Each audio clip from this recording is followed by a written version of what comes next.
Please subscribe and don't forget to press the bell icon to get notified whenever we upload a new video. शुरुआत करते हैं बाजार में आज जो कारोबार हुआ है उसकी हाइलाइट्स के साथ। रुपए की तेज गिरावट से बाजार में भारी बिकवाली का दिन रहा। सेंसेक्स की बात करें 450 पॉइंट से ज्यादा टूटकर आज ये बंद हुआ है। निफ्टी करीब 150 अंक गिरा, 11,450 के करीब ये अब आ गया है। बैंक निफ्टी की बात करें तो तेज बिकवाली का सेशन रहा है। इंडेक्स करीब 250 अंक कमजोर होकर आज बंद हुआ है। वहीं मिड कैप इंडेक्स की बात करें 350 पॉइंट ये जाके आज गिरा है। लेकिन हफ्ते की जो शुरुआत हुई है बाजार ने कमजोरी के साथ की है, गिरावट के साथ की है। कल के लिहाज से क्या क्या ट्रिगर्स है विस्तार से बताने के लिए हमारे सहयोगी प्रदीप पंड्या हमारे साथ जुड़ गए हैं। प्रदीप, बाजार की नजर अब कल कहां रहेगी?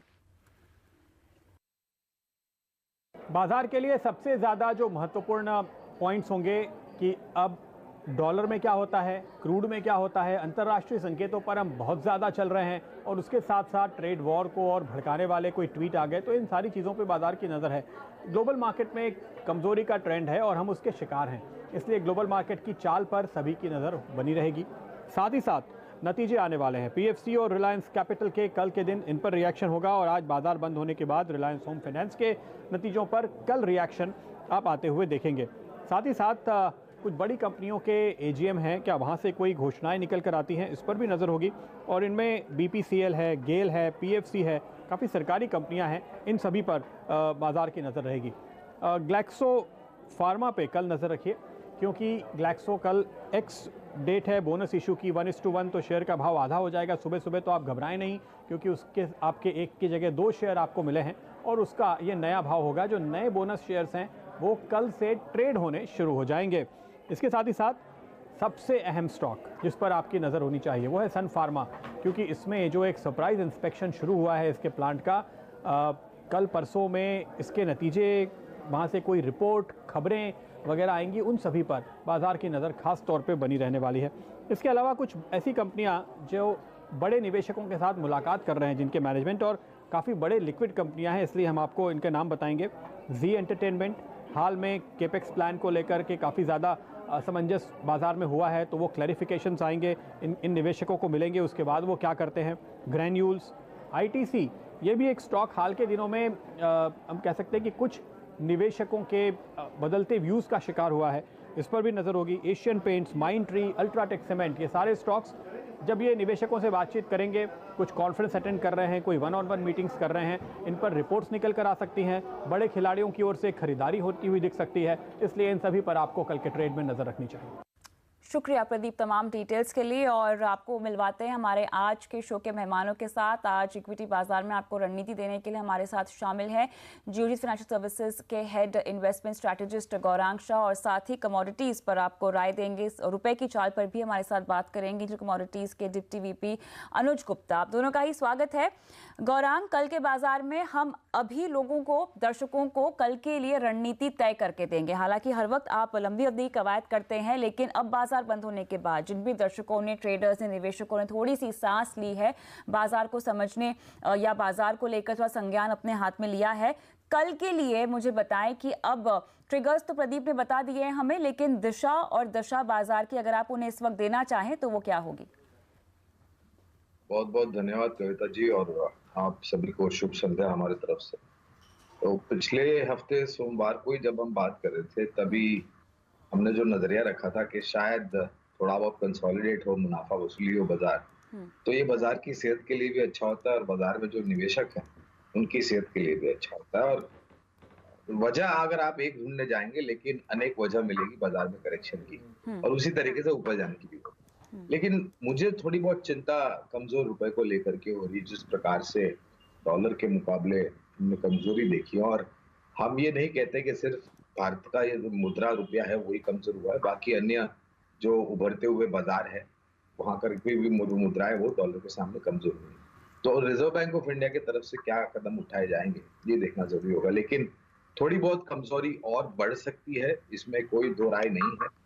और शायद जो कमजोर हाथ है बाजार में, जो छोटी या मध्यम अवधि का एक सौदा करके चल रहे थे, इस करेक्शन को लेकर के वो थोड़ा बहुत जूझ जाते हैं, तो थोड़ी बहुत सफाई भी होती है बाजार में और कमजोर हाथ निकल जाते हैं, तो मेरे ख्याल से ये बहुत बेहतर होगा। और एक बहुत बढ़िया मौका है कविता, लंबी अवधि के नजरिए से निवेशक को निवेश करने के लिए पूरी ताकत लगा करके मत निवेश कीजिए, किश्तों में निवेश कीजिए, लेकिन शुरुआत कीजिए अगर आप चूक चुके हैं।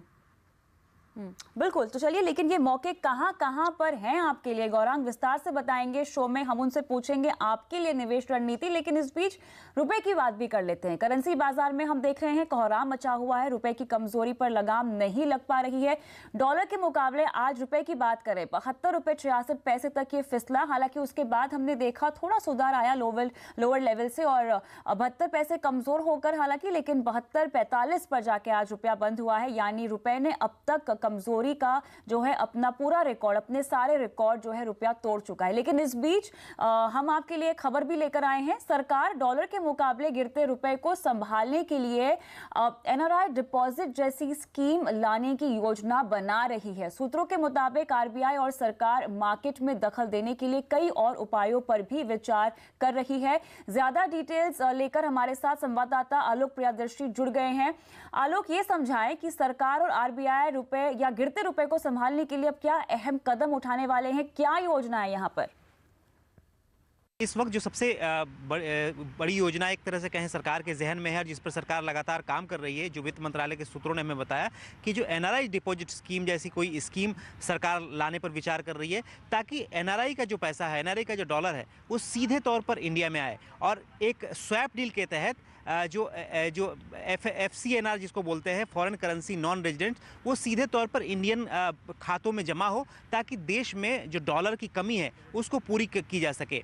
अभी हो ये रहा है कि आरबीआई हर मौके पर कहीं ना कहीं अपना डॉलर एक तरह से कहें बाजार में डाल रहा है, और इसकी वजह से जो फॉरेक्स रिजर्व है इंडिया का, वो 425 बिलियन डॉलर से घटकर सीधे करीब 400 बिलियन डॉलर के आसपास आ गया। यानी कि 25 बिलियन डॉलर इस सिर्फ दखल देने में एक तरह से आरबीआई के इरोड हो गए हैं। तो इस स्थिति को से रोकने के लिए सरकार इस तरह की एनआरआई डिपॉजिट स्कीम लाने पर विचार कर रही है। और इसमें अभी सिर्फ जो ब्याज दर क्या होंगी और उसका मैच्योरिटी का ड्यू डेट क्या होगा, इसको लेकर अभी फाइनल हो रहा है। लेकिन जो हमारे सूत्र बता रहे हैं कि इसकी जो ब्याज दरें करीब 8 से 10% के बीच में हो सकती है, और 3 से 5 साल के लिए ये एनआरआई बॉन्ड आ सकते हैं। जैसा कि मैंने बताया, पिछले भी 1998, 2000, 2013 में भी हाल में ये इस तरह के बॉन्ड्स आए थे, और उसमें करीब सरकार को 25 बिलियन डॉलर का डिपॉजिट मिला था। तो ये स्थिति होती है कि सरकार को एक तरह से, और आरबीआई को खासतौर से, कुशनिंग का इफेक्ट मिल जाता है। लेकिन इस वक्त जो कुशनिंग का इफेक्ट जो था वो खत्म हो चुका है, और इसीलिए सरकार बहुत ही एक तरह संजीदगी से एनआरआई डिपॉजिट स्कीम लाने पर विचार कर रही है। शुक्रिया आलोक तमाम डिटेल्स के लिए। हालांकि ये खबर सूत्रों के हवाले से है, लेकिन इसको थोड़ा सा और आसानी से समझते हैं। एक्सपर्ट हमारे साथ जुड़े हुए हैं। अनुज, आपसे हम समझना चाहेंगे, देखिए 72-45 पे तो जाके रुपया बंद हुआ है आज, कमजोरी का लेकिन नया लेवल, गिरावट का नया लेवल बाजार ने छू लिया है। लगातार हम देख रहे हैं कि नया कमजोरी का लेवल रुपया छू रहा है। लेकिन आलोक जिस स्कीम की बात कर रहे हैं, सरकार और आरबीआई अब वाकई एक्टिव हो गए हैं, हरकत में आ गए हैं। जो कुशनिंग उन्हें लग रहा था कंफर्टेबल लेवल, उसके भी पार रुपया जाके कमजोर हो चुका है। जो स्कीम की बात की है, जो एनआरआई स्कीम की ये बात कर रहे हैं आलोक, ये क्या है अगर मैं इसको आसान भाषा में समझना चाहूँ तो? Good evening Kavita ji. देखिए, इसमें जो हमने आज लेवल्स देखे हैं 72.80 ऑलमोस्ट फ्यूचर्स मार्केट में, डेफिनेटली काफ़ी हाई लेवल्स हैं। और मुझे लगता है कि इसकी वजह से अगर हम जितनी भी इंपोर्टेड आइटम्स हैं, चाहे वो खाद्य तेल हो, चाहे वो क्रूड ऑयल हो, या फिर इवन अगर हम मेडिकल इक्विपमेंट्स की बात करें, सभी यहाँ पर महंगे होते हुए दिखाई देंगे, जो कि एक काफ़ी बड़ा चिंता का विषय है। मुझे लगता है कि जो गवर्नमेंट स्कीम लेके आ रही है यहाँ पर, अगर हम देखें तो जो इन्वेस्टमेंट है एनआरआई का, वो यहाँ बढ़ता हुआ दिखाई देगा, जिसकी वजह से हो सकता है कि जो कलेक्शन है सरकार का, वो यहाँ बढ़ता हुआ दिखाई दे। आरबीआई रिजर्व भी बढ़ते हुए दिखाई दी, जो कि हमने अगर हम देखें तो पिछले हाल ही हफ्तों में कुछ कम होता हुआ दिखाई दिया है। तो अगर फॉरेक्स रिजर्व बढ़ता है तो डेफिनेटली इंडियन रुपीस जो है वो यहाँ पर सुधरता हुआ दिखाई देगा। मगर अगर हम डॉलर इंडेक्स की बात करें, जो कि अभी भी एक चिंता का विषय है, मुझे लगता है कि वो उसमें अभी भी सुधार कंटिन्यू रहेगा इंडियन यूएसडी आईएनआर में। तो हो सकता है कि आगे भी इंडियन रुपी थोड़ा सा डेप्रिसिएशन की तरफ जाता हुआ दिखाई दे। मगर फिलहाल हमें लगता है कि थोड़ा सा एक प्रॉफिट बुकिंग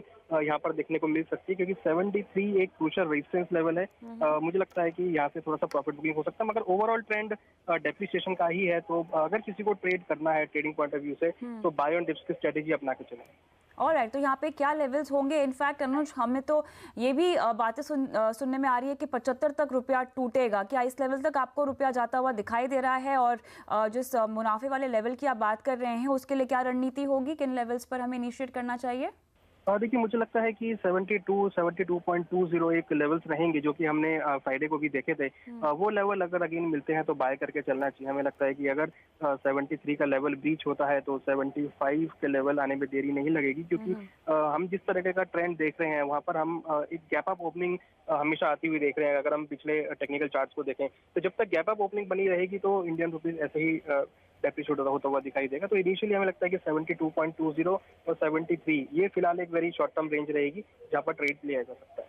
अनुज, रुपए की चाल के साथ साथ कच्चे तेल ने भी नाक में दम कर रखा है। मुझे बताएं कि फिलहाल तो ग्लोबल बाजार में थोड़ी सी राहत दिखाई दे रही है, थोड़ी स्थिर हुई हैं कीमतें, लेकिन तेजी का सिलसिला जारी है अभी भी। देखिए बिल्कुल, क्रूड की अगर बात कर रहे हैं तो हमने देखा है कि लास्ट वीक जो यूएस के ऑयल डिस्काउंट हैं वो यहाँ पर कम होते हुए दिखाई दिए हैं। साथ में जो इन्वेंट्रीज थी वो भी यहाँ पर ड्रॉप डाउन होती हुई दिखाई दी है, जिसकी वजह से हमने क्रूड में एक स्पट आता हुआ देखा। साथ में अगर हम हरिकेन्स की बात करें तो हरिकेन्स का सीजन यूएस में स्टार्ट होता हुआ दिखाई दिया है। मैक्सिको खाड़ी में हरिकेन्स आते हुए दिखाई दिए हैं, जिसकी वजह से हमने क्रूड और नेचुरल गैस में एक मोमेंटम आता हुआ दिखाई दिया। तो हमें लगता है कि एनर्जी सेक्टर और साथ में देखें तो विंटर सीजन भी यूएस में स्टार्ट होने वाला है, तो डेफिनेटली नेचुरल गैस और क्रूड मीन्स एनर्जी पैक जो रहेगा वो थोड़ा पॉजिटिव ही रहेगा। और हमें लगता है कि क्रूड में अगर हम एमसीएक्स की बात करें तो इनिशियली 5030 तक के लेवल, और अगर हम एक long term point of view से देखें तो अगेन हमको लगता है कि 5200 जो कि करीबन अगर हम ब्रेंट की बात करें तो $82-83 तक के लेवल देखने को मिल सकते हैं। और नेचुरल गैस हो सकता है कि 205-210 तक के लेवल दिखा दें घरेलू बाजार में। लेकिन कच्चे तेल में तेजी और बढ़ेगी क्योंकि रुपया कमजोर है। जी बिल्कुल, आज हमने देखा है जिसका हालांकि हमने देखा कि आज इंटरनेशनल मार्केट में गोल्ड भी डाउन था और क्रूड भी डाउन था, बट डोमेस्टिक मार्केट में इंडियन रुपीस डेप्रिसिएशन की वजह से हमने सभी मेटल्स में और क्रूड में और गोल्ड में एक तेजी के साथ ओपनिंग होते हुए देखी थी। तो इंडियन रुपीस अगर डेप्रिशिएट होगा तो हमारे यहाँ पर जो क्रूड है और मेटल्स हैं सब में एक तेजी की रफ्तार बनेगी। चलिए, बहुत बहुत शुक्रिया समय निकालकर हमसे बात करने के लिए अनुज। आगे बढ़ते हैं और एक बार फिर से जुड़ते हैं गौरांग से। गौरांग, कुछ एक्सक्लूसिव खबरों पर हम आपकी राय यहाँ पर लेना चाहते हैं। कैबिनेट में डीसीआईएल यानी ड्रेजिंग कॉर्पोरेशन बेचने पर फैसला हो सकता है, और आपको बता दें डीएसआईएल में फिलहाल 73.47% सरकार की हिस्सेदारी भी है, और सरकारी हिस्सेदारी पूरी तरह से बेचे जाने पर फैसला मुमकिन है, और ये प्रस्ताव शिपिंग मंत्रालय ने दिया है। ये बताएं गौरांग, इस खबर को आप कैसे देखते हैं? वो मेरा काफी पहले से एक मेरा नजरिया रहा है कि सरकार को अपनी जो हिस्सेदारी है वो धीरे धीरे करके कम करनी चाहिए, जो भी पब्लिक सेक्टर अंडरटेकिंग है उसमें, और ज्यादा से ज्यादा इनवाइट करना चाहिए एक प्राइवेट सेक्टर्स को, ताकि इनकी जो हालत है वो बेहतर के लिए सुधर सके। क्योंकि आखिरकार होता क्या है, एक सरकार सबसे बड़े हिस्सेदार होती है और दूसरा होता है बाकी के आम निवेशक, और अगर परफॉर्मेंस अच्छा नहीं रहता है तो वो सीधा उसकी झलक दिखाई देती है शेयर के दामों में। और हमेशा हमने देखा है कि जब भी ऐसा कोई विनिवेश हुआ है या आने वाले समय में उस तरीके से नीचे की तरफ के लाए जाते हैं जो सरकारी होल्डिंग है उससे, तो उसका बहुत बड़ा फायदा होता है।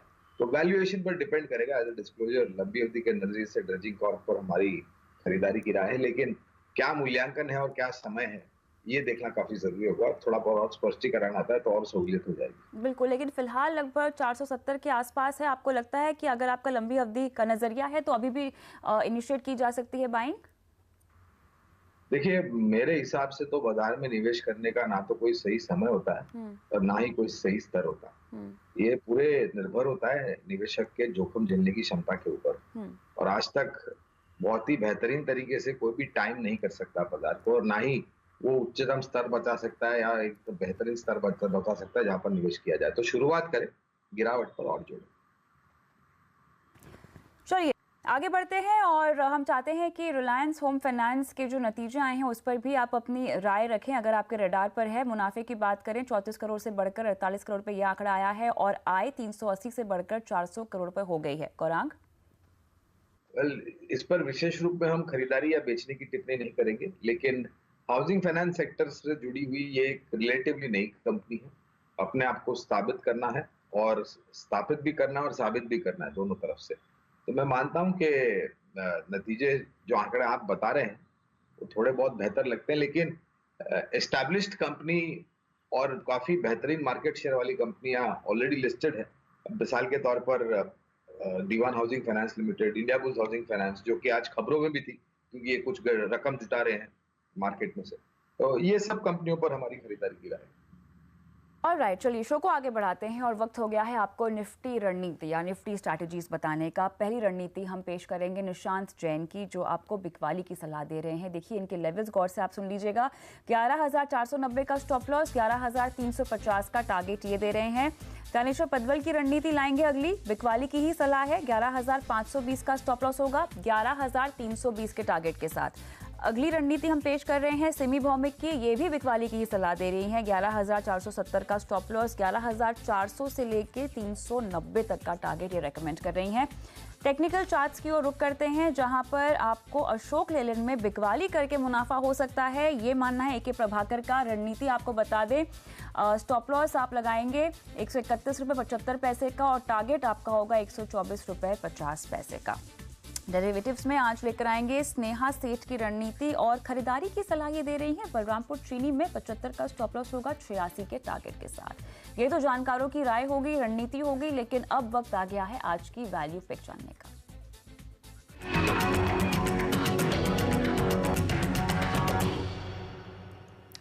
तो गौरांग, कुछ ही समय पहले आपने कहा कि ये ऐसा बाजार है जहां पर आपको खरीदारी कर ही लेनी चाहिए, जितना हो सके आपको बाइंग इनिशिएट कर देनी चाहिए। और ऐसे में वैल्यू पिक अगर मैं पूछना चाहूं तो वो कौन सा स्टॉक है जो आप वैल्यू पिक के तौर पे रेकमेंड करेंगे, और फिलहाल के बाजार में खरीदारी करने का इससे अच्छा मौका इस स्टॉक पे शायद ना मिले? तो ऑटो एंसिलरी ओरिजिनल इक्विपमेंट बनाने वाली कंपनी है ये, काफी लंबे समय से भारत में स्थापित है और एक बहुत बड़ा मार्केट शेयर है। ना ही सिर्फ ये ऑटोमोटिव बैटरीज बनाते हैं, लेकिन इंडस्ट्रियल बैटरीज भी बनाते हैं और यूपीएस बैटरीज भी बनाते हैं। एक्साइड इंडस्ट्रीज का मैं नाम लेना चाहूंगा यहाँ पर लंबी अवधि के नजरिए से निवेश करने के लिए, और जिस तरीके से नतीजे आए थे उसको देखकर एक सकारात्मक सी रणनीति बनी है। लेड जो कि बड़ी मात्रा में रॉ मटेरियल यानी कि लागत खर्च के रूप में होता है, उसके भी दाम थोड़े बहुत स्थिर हुए हैं और इनके पास लंबी अवधि के कॉन्ट्रैक्ट्स भी होते हैं। और आने वाले समय में जिस तरीके से सरकार इलेक्ट्रिक व्हीकल, और यूनियन मंत्री साहब श्रीमान नितिन गडकरी जी ने कुछ दिनों पहले ही टिप्पणियां की थी कि बहुत बड़ा प्रोत्साहन देंगे ये इलेक्ट्रिक व्हीकल्स को या फिर ऑल्टरनेटिव ग्रीन फ्यूल्स के ऊपर चलने वाली वाहनों के ऊपर। बहुत बड़ा इन्वेस्टमेंट इस कंपनी ने किया है R&D में, और शॉर्ट चार्ज लॉन्ग प्ले जो थीम होती है लिथियम बैटरीज की, उस पर ये काम कर रहे हैं और काफी सफलता भी इन्होंने मिली है। लक्ष्यांक 360 तक के हमने निर्धारित किए और मौजूदा स्तर जहां पर काम कर रहा है वहां से नीचे के तरफ के दायरे काफी कम। तो अगर 1.5-2 साल का नजरिया है और एक अच्छा निवेश करना है लंबी अवधि के नजरिए से, तो एक्साइड इंडस्ट्रीज हमें काफी पसंद है, 360 के लक्ष्य।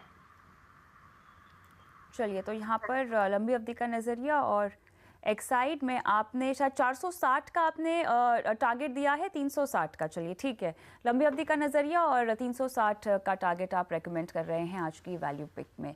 रुकते हैं ब्रेक के लिए, उसके बाद आपके तमाम सवालों के जवाब स्टॉक फटाफट में। पहला सवाल जयपुर से उत्कर्ष त्रिवेदी का लेंगे। HDFC AMC में खरीदारी कर रखी है इन्होंने और 1967 की इनकी प्राइस है। गौरांग, कितना समय और देना चाहिए आपके मुताबिक? इस तरह का स्टॉक तो निवेश के लिहाज से पोर्टफोलियो में रहना ही चाहिए, और मेरे ख्याल से 4 चांद लगा देते हैं ऐसे स्टॉक अपने पोर्टफोलियो में। लेकिन एक पहले तो डिस्क्लोजर देना चाहेंगे हम, IPO में निवेश की कवायद थी लंबी अवधि के नजरिए से, और आप ही के चैनल पर हमने ये बात भी कही थी जब IPO खुला हुआ था HDFC AMC का। अब इन्होंने निवेश किया है सर्वोच्चम स्तर पर, क्योंकि उस स्तर पर छूने के बाद ये थोड़ा करेक्ट हुआ और जो स्तर पर IPO था वहां से बेहतरीन रिटर्न खड़ा करके दिया। दूसरी सबसे बड़ी एसेट मैनेजमेंट कंपनी भारत में, लंबी अवधि के नजरिए से बने रहे, और 1600 या उसके नीचे अगर गिरावट में कभी मौका मिलता है, मुझे नहीं पता आज कहाँ पर बंद हुआ HDFC AMC का स्टॉक, लेकिन 1600 या उसके इर्द गिर्द आता है तो और भी खरीद कर सकते हैं। 1631 पर ही जाके ये क्लोज हुआ है, तो इन लेवल्स पे क्या इन्हें और बाय कर लेना चाहिए? मेरे ख्याल से उचित होगा कि अगर ये इनके पास निवेश लायक पूंजी है तो और भी जोड़ सकते हैं इस तरह। और जो दर्शक हमें देख रहे हैं जो इसमें खरीदारी करने का समय सोच रहे हो, तो ये आपके मुताबिक क्या सही समय है? देखिए, समय के बारे में मैं टिप्पणी नहीं करता कविता, क्योंकि ऐसा कोई सही समय नहीं होता है। कोई भी समय सही होता है शेयर बाजार में निवेश के लिए, बशर्ते कि आप अपनी जोखिम को ध्यान में रखें और लंबी अवधि का नजरिया रखें और अच्छे स्टॉक्स में निवेश करें। तो मुझे लग रहा है कि इस स्तर पर निवेश किया जाता है, लेकिन जैसे मैं हर बार कवायद करता हूँ, पूरी ताकत लगा करके एक समय पर निवेश मत कीजिए, मौके काफी होंगे नीचे की तरफ जोड़ने के लिए। आगे बढ़ते हैं, दिल्ली से राघव का सवाल आईटीसी पर है और 306.40 इनकी बाइंग प्राइस है। गौरांग 365 और 380 ये दो लक्ष्यांक है हमारे लंबी अवधि की नजर से बने रहे। चलिए आगे बढ़ते हैं, अलीगढ़ से राजेंद्र का सवाल लेते हैं और इन्होंने खरीदारी कर रखी है BEML में 839 इनकी बाइंग प्राइस है। गौरांग घाटा भी काफी हो रहा है और एक तरफा नीचे की तरफ के दायरे देखे हमने कविता, यहाँ से निकल करके अगर लंबी अवधि का नजरिया तो LNT को हम ज्यादा पसंद करते हैं। चलिए इसी के साथ वक्त समाप्त हो चुका है। गौरांग डिस्क्लोजर देना चाहेंगे? बहुत बहुत शुक्रिया कविता जी, आपका निजी निवेश नहीं है लेकिन इसी तरीके से हम हमारे क्लाइंट्स को भी राय देते हैं। धन्यवाद समय निकाल कर राय देने के लिए। और कल का बाजार में इतना ही, लेकिन खबरों की तमाम अपडेट के लिए CNBC आवाज के साथ ही रहिए, ट्विटर, फेसबुक और यूट्यूब के जरिए। नमस्कार।